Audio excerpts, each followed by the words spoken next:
All right. Good morning, everybody.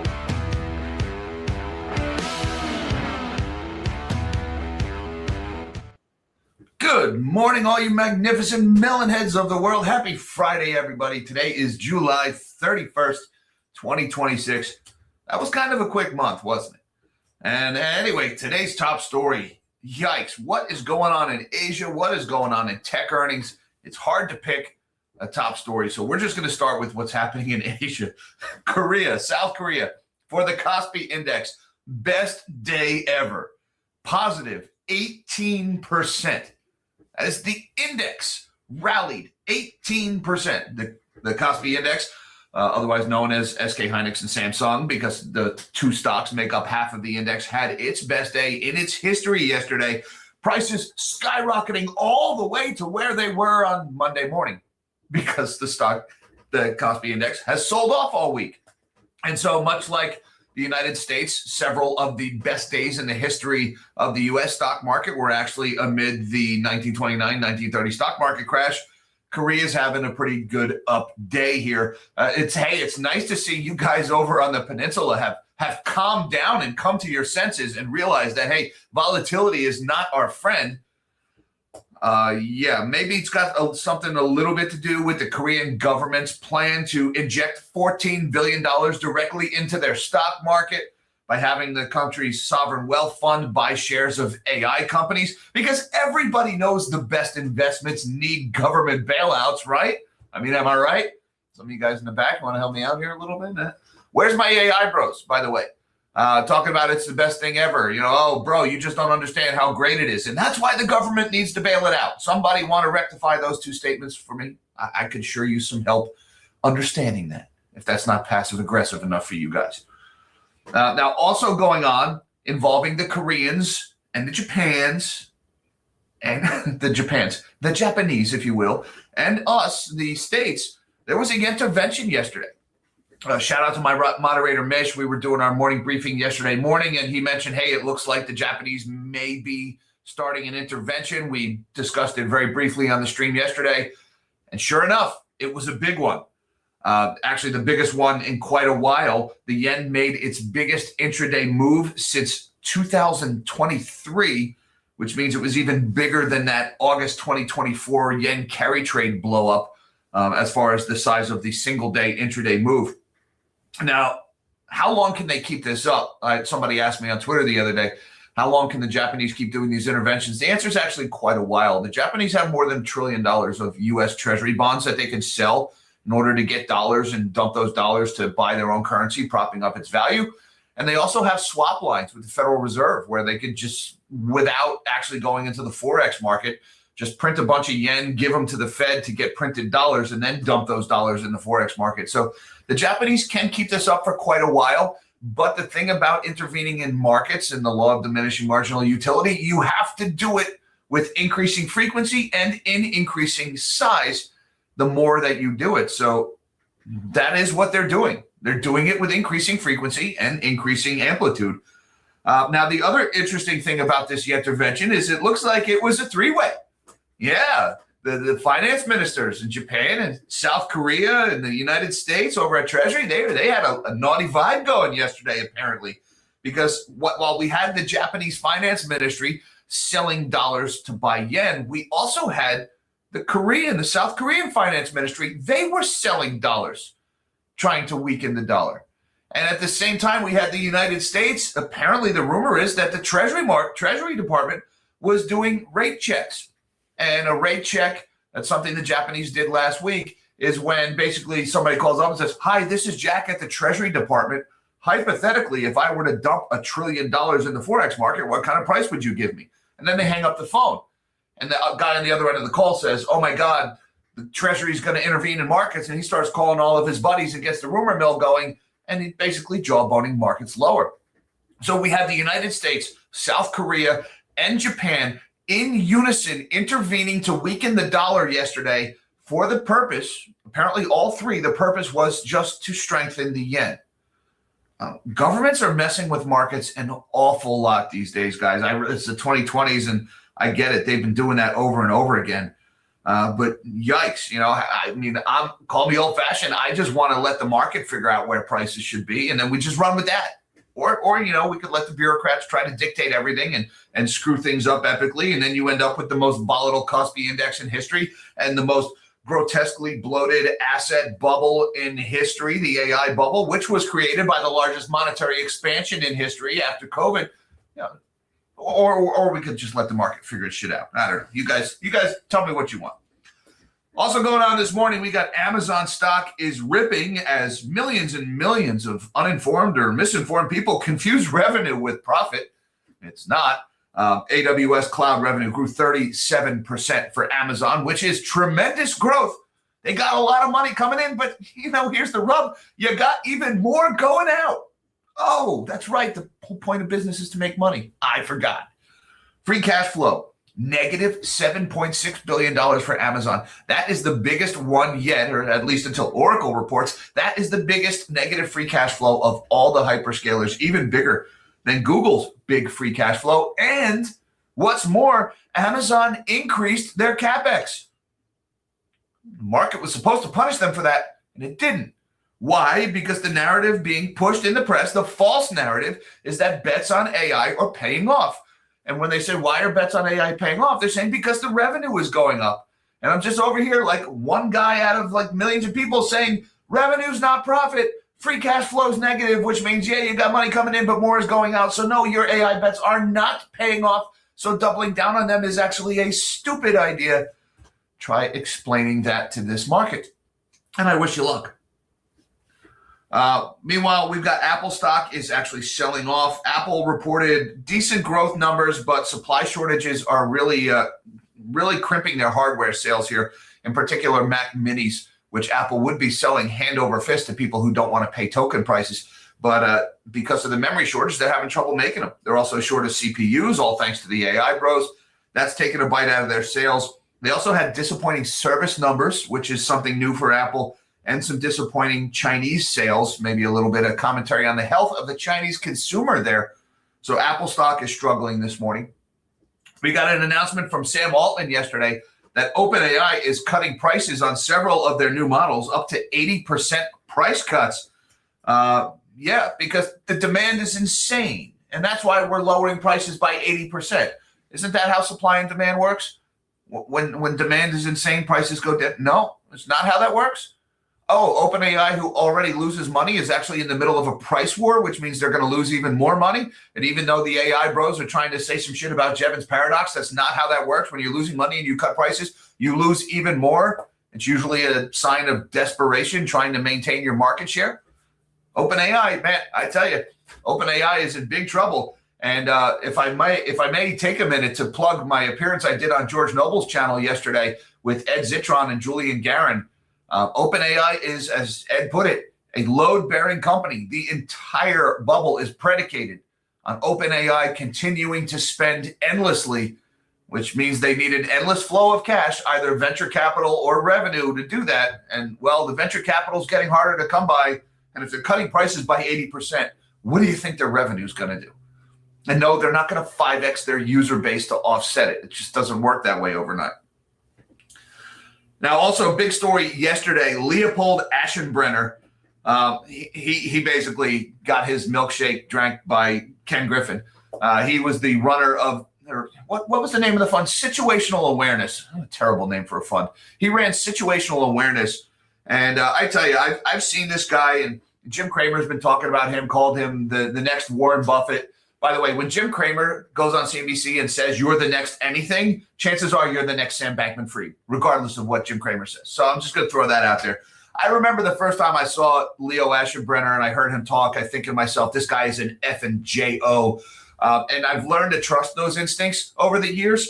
And apparently that one was right. The whole world was talking about this guy like he was a genius. He's not. Well, let me correct this. He is apparently a genius, a very intelligent person with a very high IQ. But smart people screw up all the time. And it turns out his fund wasn't being run so genius-like. It was just leverage. The world was mistaking leverage for genius.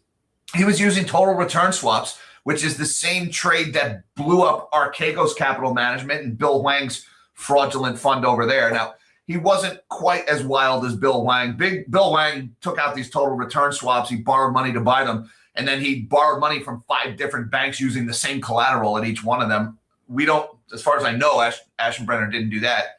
But he did borrow a whole bunch of money to buy these total return swaps.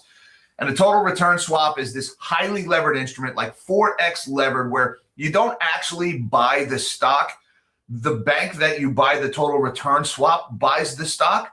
And then if the stock goes up, the bank pays you. But if the stock goes down, you pay the bank.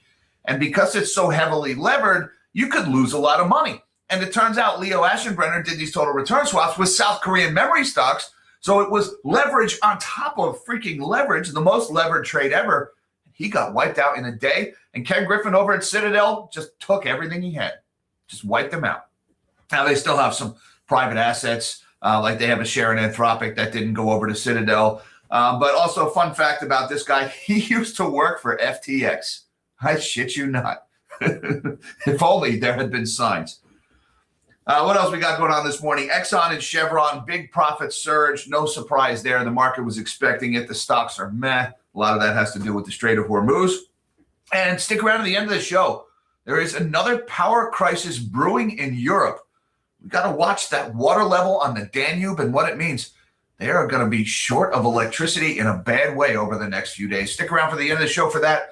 But first, we must shrink my big melon of a head, and let's see what's going on in the world of finance. And normally I say hit that like button and hit that subscribe button.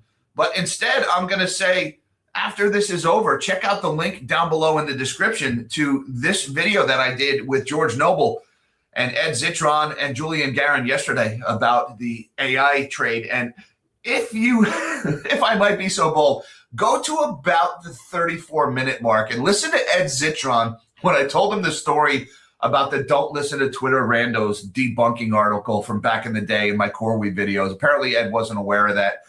It was just completely wonderfully unhinged Ed Zitron when he heard that story. So that's around the 34-minute mark. Check that one out. And, of course, drop a comment and let him know that nobody sent you.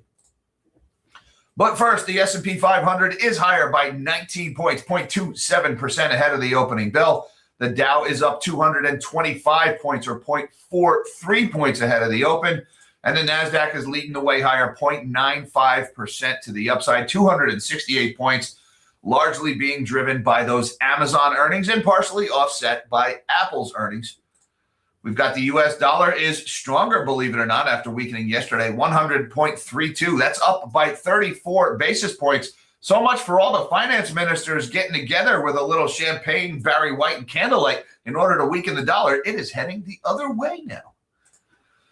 We've got the bond market. We've got yields higher across the board. Another big move in yields this morning, especially in the middle of the yield curve here. The 30-year yield is higher by 2 basis points, 5.228 after that big move it made earlier this week. The 10-year yield up another 3.5 points here, 4.699, just shy of 4.7 on the 10-year. Big move in the 2-year yield, 4.289 higher by 6 basis points. And the 1 month is going nowhere, 3.696 unchanged for the morning. Looking over at commodities, metals not doing so hot this morning. Spot gold lower by $68, $4,035. That's off by 1.65%. The stronger dollar, the higher interest rates, not good for gold here. Spot silver not faring any better, $57.35. That's off by $1.64 or 2.76% lower, but I still like the shiny. We've got copper is higher by 0.3%, platinum lower by 1.2%, palladium lower by 1.8%, and WTI crude is higher by another $1.90, $85.49, higher by 2.25%. More attacks, more missiles flying in the Middle East. Not a lot to report on that one. Looking over at Bitcoin, it's having a rough morning despite the rip in tech going on here. $1,000 lower for Bitcoin as priced on Coinbase, $63,705. Still kind of in the range we've been in for a couple of weeks. Again, guys, I think Bitcoin has at least one, possibly two big legs lower before the end of this winter, which I don't expect until the fall. All right, on to the main story. Korea's KOSPI logs record daily gain, defying efforts to tame wild swings. Volatility has become a major headache for policymakers. And yeah, maybe there's a little bit of relief that the volatility was in the upward direction, but the fact that there was volatility still means wild swings are in store. South Korea's share market achieved its biggest daily rise on record, confounding officials' attempts to limit wild swings in equities and restrain mom-and-pop investors from taking on debt to buy stocks exposed to the global AI boom. The benchmark KOSPI index dominated the nation's largest chip makers, Samsung and SK Hynix. It closed 18% higher on Friday in a dramatic reversal of a sell-off over the previous 3 trading days. It means 5 of the 10 largest single-day moves in the KOSPI's history have occurred since March, while 3 of the 4 biggest one-day declines in the past decade happened in the past 5 weeks. Those are some very obscure statistics. Thank you, LSEG. The KOSPI surge to end the week eclipsed a 12% daily gain in the midst of the global financial crisis in October of 2008. That is such an important comparison there, guys. These big, massive up days tend to happen in the middle of, not the end of, big, massive drawdowns. Just like the previous best day in history for KOSPI was in the middle of the GFC, and the best days in history for the U.S. stock market was in the middle of the Great Depression. The stock market crashed in 29 and 30. Friday's rally came after U.S. hyperscalers Amazon and Microsoft said that they have lifted capital spending due to higher memory costs amid a global supply shortage. That is not true. Microsoft did not increase their CapEx. They reiterated their CapEx, but Amazon did raise it. As surging AI demand continues to outpace production capacity, the announcements fanned new demand for the Korean chip makers while easing concerns around the sustainability of massive AI infrastructure spending that had recently weighed on their stocks. The gamification of the stock market has led to such gyrations, driven less by fundamentals, but by news flows and fads, said Peter Kim, global strategist at KB Financial. News and fads, not fundamentals.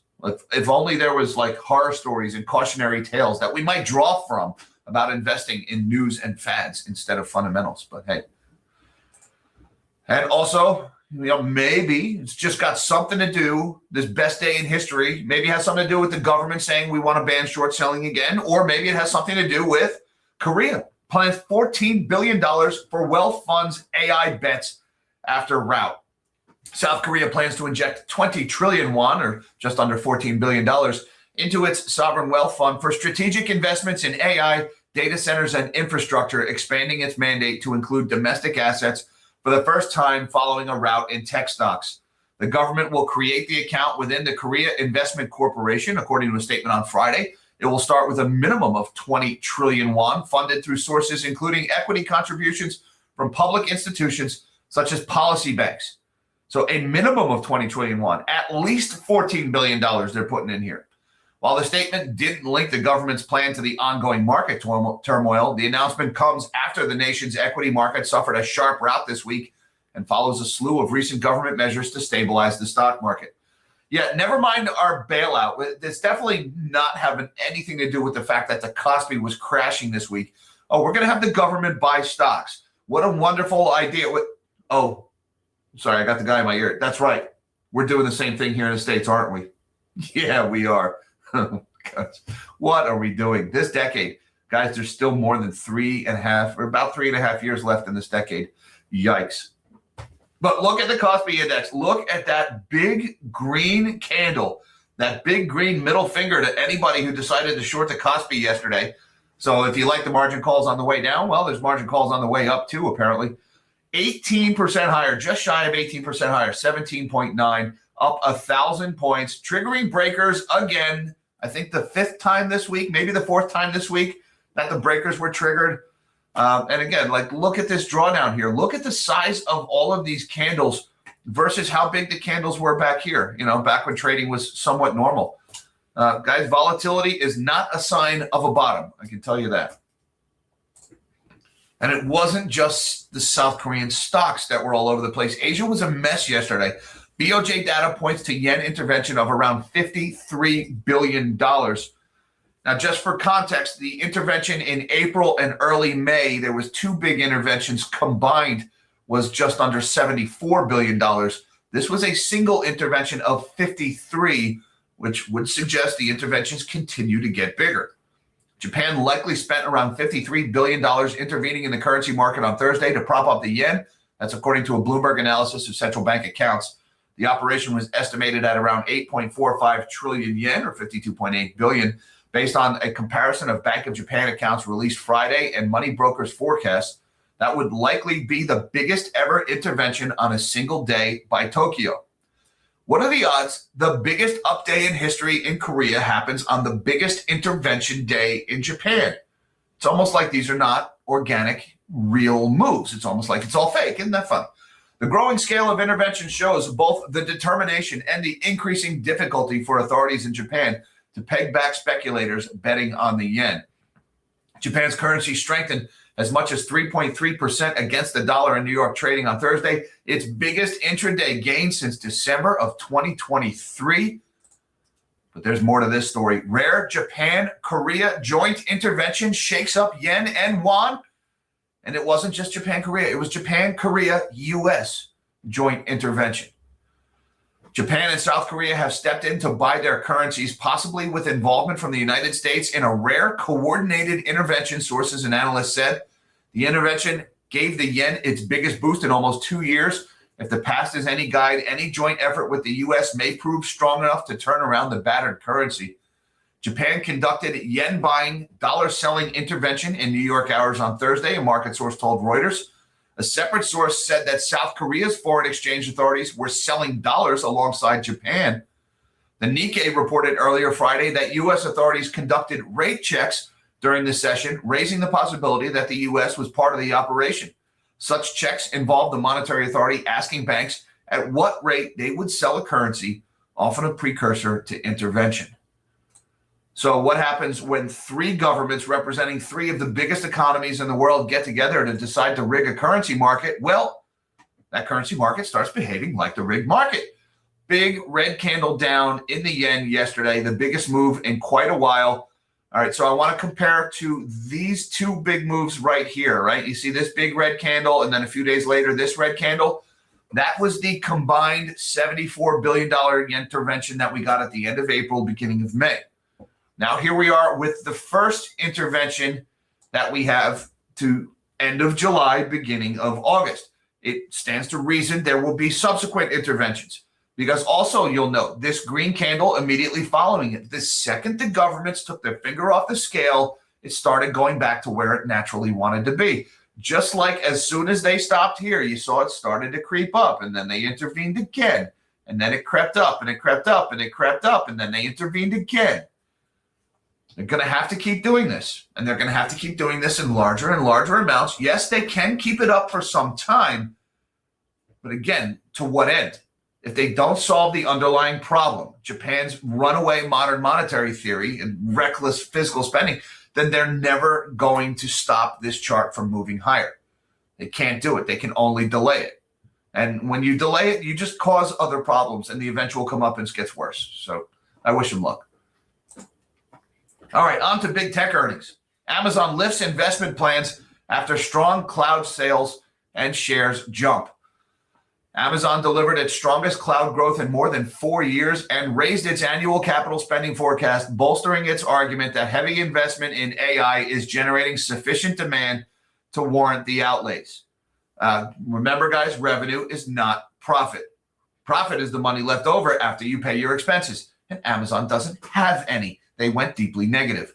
The results helped answer a key question hanging over Amazon and its big tech peers, whether hundreds of billions of dollars being poured into AI data centers and chips are producing adequate returns. No, they're not. This is not up for debate. This is not a matter of opinion. It is math. Free cash flow, negative. They are not producing adequate returns unless losing money is an adequate return from your point of view. And I don't know who would have that point of view besides Jim Cramer. Amazon CEO Andy Jassy said demand remains so strong that the company still lacked enough compute capacity to serve customers despite raising its capital spending by 10% to $220 billion. Revenue at its cloud computing unit, Amazon Web Services, jumped 37% to $42.2 billion. That is a very impressive revenue growth rate. It doesn't excuse the free cash flow, but let's look at that for what it is, a very impressive growth figure. handily beating analyst consensus estimates of a 31.21% increase, according to data by LSEG. AWS is booming, Jassy said in a statement, noting that it was the unit's fastest growth in 18 quarters. Our AI and chips business each eclipsed run rates of more than 25 billion.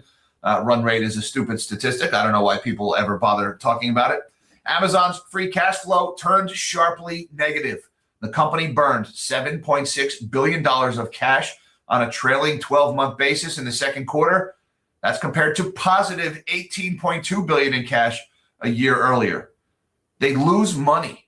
I don't understand why nobody can see this. They are losing money. That's not good. I mean, gentlemen, this is a football. Do we have to get that basic here? Losing money, bad. Other tech competitors, including Microsoft, Alphabet, and Meta, also reported big drops in free cash flow as they ramp up their spending. And this chart here, each bar represents one of the hyperscalers. We've got dark blue is Google. Middle blue there is Amazon. Light blue is Microsoft. And then lightest blue is Meta. And each of these is 1 quarter. And you'll see we've got Google negative 5.86 billion in free cash flow. Amazon negative 7.6 billion in free cash flow. 2 of the big 4 are deeply negative. Meta just barely positive. They had 780 million in free cash flow. We talked yesterday about how that was like a 91% decline in free cash flow. So by next quarter, they'll be negative. Microsoft is the only one that still has money coming in, and Microsoft has money coming in because Microsoft has a huge pre-existing business, their software business, that's still generating plenty of free cash flow. So Microsoft is the only company that can keep this up mathematically. Everybody else is losing money hand over fist here. And again, the whole point of business is supposed to be to make money. Amazon stock higher by 12.2% on this. Again, I get it. Big revenue growth, but they lose money. $264.75 for shares of Amazon. Meanwhile, Apple, who actually makes a lot of money, Apple is heading lower here. Apple slides after supply shortages hurt sales forecast. Apple tumbled in late trading after component shortages weighed on the company's sales forecast, signaling that industry-wide supply constraints are taking a bigger toll than anticipated. Revenue will rise 9 to 11% in the fiscal fourth quarter, which runs through September. The company said in a post-earnings conference call on Thursday, analysts had estimated growth of more than 12% in the period, which is likely to be the debut quarter for the next iPhone models. Apple has been struggling to secure enough computer processors and counter fast-rising memory costs, a situation that has forced the company to raise prices on Macs and iPads last month. The supply crunch has also led to extended wait times on key computers like Mac Mini and Mac Studio. All right, let me just say here real quick before we move on. If Apple is successful in getting government permission to use CXMT memory in their Mac Minis and Mac Studios, Apple stock is going to rip. All right, I don't own any Apple. It is on my recession shopping list. I'm looking for an opportunity to buy Apple at a sharply lower valuation than it currently trades at. But I can tell you that Mac Mini business, you better believe the data center guys are looking at those Mac Mini sales, and they are, number one, thanking God that Apple can't get enough memory to sell these things, because why pay an endless token bill to have your AI agents running when you can just buy a Mac Mini and run it locally on a distilled large language model from an open source Chinese developer in your closet without any need of a data center or Claude tokens or OpenAI memberships? None at all. Apple is going to eat the hyperscalers' lunch someday, but it ain't today. On the call, CEO Tim Cook said constraints would affect more Macs, iPhones, and iPads in the current quarter. Currency fluctuations are hampering growth as well. The disappointing forecast sent Apple shares down about 7% in pre-market trading. Cook referred to the memory cost issue as a 100-year flood, while adding that chip shortages were fueled by higher than expected demand for iPhone and Mac. He specifically cited consumer interest in iPhone 17 and MacBook Neo, a new low-cost laptop. In addition, the tech giant's results showed weaker than expected revenue in China and from services during the June quarter. China sales amounted to $18.8 billion, short of the $19.6 billion estimated by some analysts. Revenue from services grew a disappointing 12% to $30.7 billion compared to $31.4 billion projected. That business includes Apple Music, the App Store, iCloud subscription, streaming video, and other digital offerings. But still, total sales topped estimates, climbing 16% to $109.4 billion. All told, it wasn't really that bad of a quarter for Apple, but Apple stock has been ripping as of late. And so they are down 8.2% ahead of the opening bell, $306.18. Year to date, though, Apple's still higher by 22.6%. Meanwhile, OpenAI cuts prices for two of its GPT 5.6 AI models as companies grow sensitive to costs. Didn't I joke just a couple of days ago about that, oh my God, OpenAI hacked Hugging Face story? And I said, this is the same stupid shit that Anthropic did, and that a week from now, they're going to put this shit on sale after telling the world it's too dangerous for us to release to the public. Well, here we are a week later, and it's on sale. How about that? OpenAI on Thursday announced it is slashing the price of two of its latest AI models, GPT 5.6 Terra and GPT 5.6 Luna. Why do we name our AI models after shitcoins that have blown up catastrophically? I don't know, but there they are. That's roughly 3 weeks after their public release. The company is facing pressure to cater to more cost-sensitive customer base whose enterprises have been less inclined to deploy expensive models without a clear picture of the return from their investments. That's because there is no return from their investments. I keep saying that because nobody seems to get it. It's also working to fend off competition from Chinese startups and tech giants Google and Microsoft, which have been touting cost-effective models. Oh, look, all these money-losing enterprises are now in a price war. Again, nobody saw that coming. OpenAI launched 3 models as part of its GPT 5.6 series, including Sol, the more powerful offering, Terra, and Luna, its fastest offering, all 3 named for shitcoins. The company said Thursday that it's reducing the price of Terra by 20% to $2 million, $2 per million input tokens, and $12 per million output tokens. By the way, that is still way more expensive than the Chinese open source models, even after the 20% price cut. They're cutting the cost of Luna by 80% to 20 cents per million tokens and million input tokens and $1.20 per million output. That's a little comparable to the Chinese models. Sol's pricing is remaining the same. And again, when a company that already loses money cuts their prices, they lose even more money. There are no economies of scales here. You're not going to see a 5x increase in your users to offset an 80% decline in your prices. And even if you did, you're just back to the beginning where you were already losing money to begin with. How is this company ever going to IPO? I'm starting to think they won't, guys. Unless they can somehow engineer a leg higher for this market, I don't know how they're going to ever get this IPO out the door. Meanwhile, Citadel buys situational awareness stock portfolio after big losses in AI. The high-flying hedge fund run by Leopold Aschenbrenner is in crisis mode after AI-related bets sank. This Aschenbrenner guy, look, I'll be honest with you. I was very disturbed just by the guy's appearance. I hate to be so shallow. I know it doesn't say much about me, but I'm learning to trust these instincts. The guy's face is so caved in and his arms are so freaking skinny. He looks like a Halloween prop made out of pool noodles. And when I see a guy on CNBC wearing a turtleneck, my instinct is to run, just run. And everybody was talking about how he's the next boy wonder. He's a genius. No, it was just leverage. Leverage is not genius. Leverage is just runaway risk taking. And he took out leverage to buy the most over-leveraged stock in history, South Korean memory stocks, and he blew up. Situational awareness, the once high-flying AI-focused hedge fund, sold the bulk of its stock portfolio to Ken Griffin's investment firm, Citadel, after suffering deep losses, according to people familiar with the matter. How is it that Citadel always ends up with the money, no matter what? Isn't that amazing? It marks a sudden downfall for Situational, led by former OpenAI employee Leopold Aschenbrenner. He's also a former FTX employee. Bet you didn't know that. Yep, if only there were signs. It had amassed well over $20 billion in assets under management since its founding just 2 years ago, making it one of the fastest growing firms in years. Aschenbrenner, who's in his mid-20s, was seen by some as an AI oracle, with other investors closely tracking his firm's movement as it placed big leverage bets.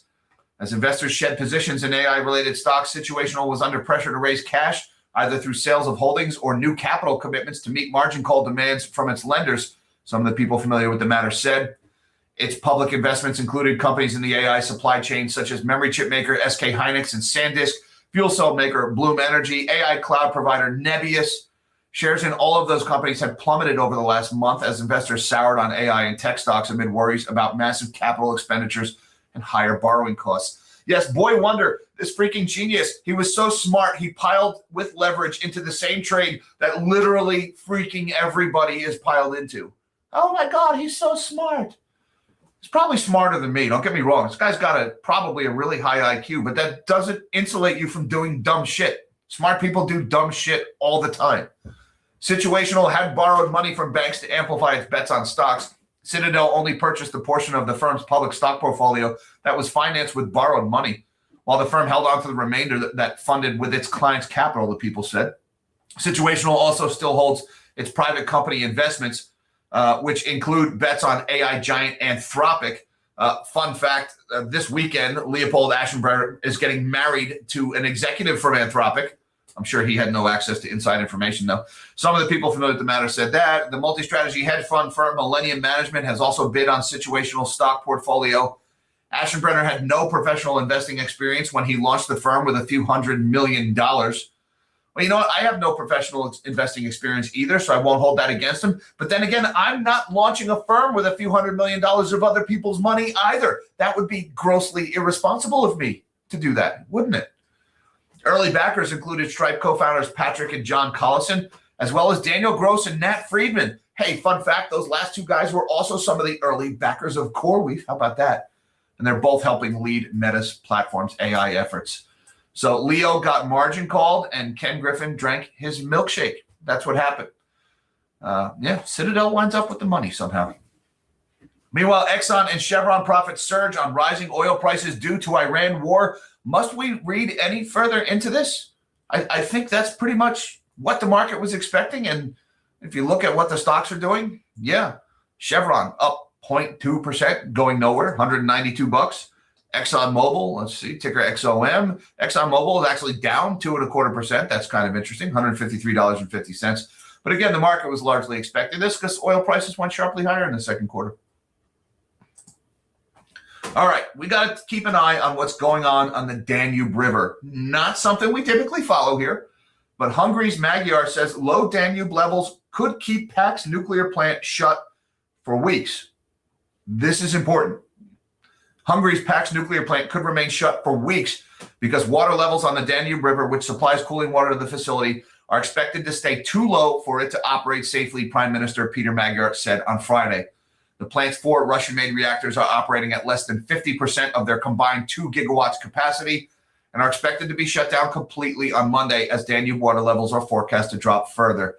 By the way, guys, water levels dropping, this doesn't mean that the plants are unsafe. It just means the water level is going to drop below the intake for their primary condensers, which they use for power operations. They have emergency stores of water for core cooling. This is not a meltdown concern or anything like that. This is a can we keep operating concern. They may be forced to turn it off. The PAX plant generates nearly half of Hungary's electricity. Whoa, that's not good. Half of the country's electricity is about to get shut down. Magyar said on Thursday that Hungary could meet its energy needs through imports.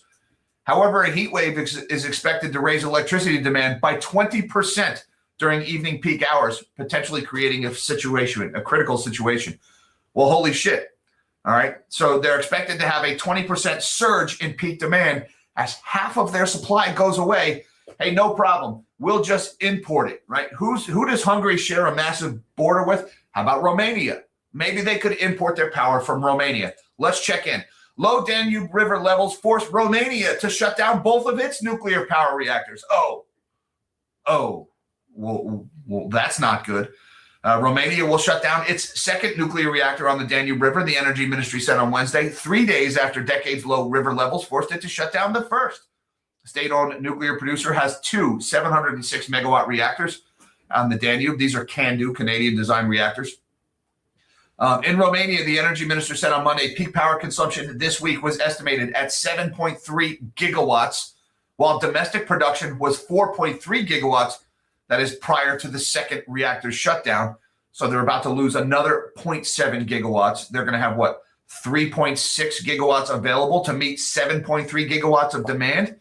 At the same time, their phone is ringing. It's Hungary next door, who just lost half of their power, and they want to try to import some. Where is all of this electric going to come from?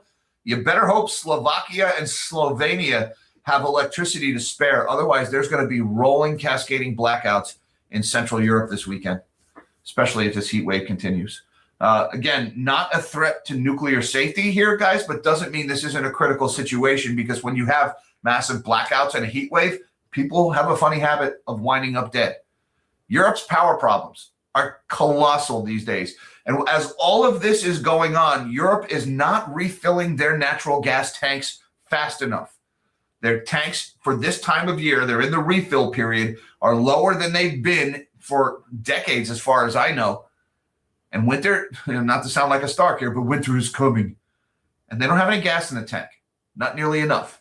And if this El Nino thing plays out, it could be a severe winter for Europe. And that's besides the fact that they need to get through this weekend with their nukes shutting down because of water levels in the river.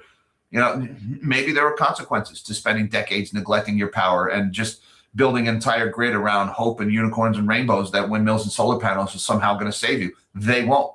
Been warning about this for years. So good luck to my European brethren out there. Stay cool, guys. I don't know what to tell you. And I just want to say thank you very much, everybody, for having your coffee with the Melonheads this morning.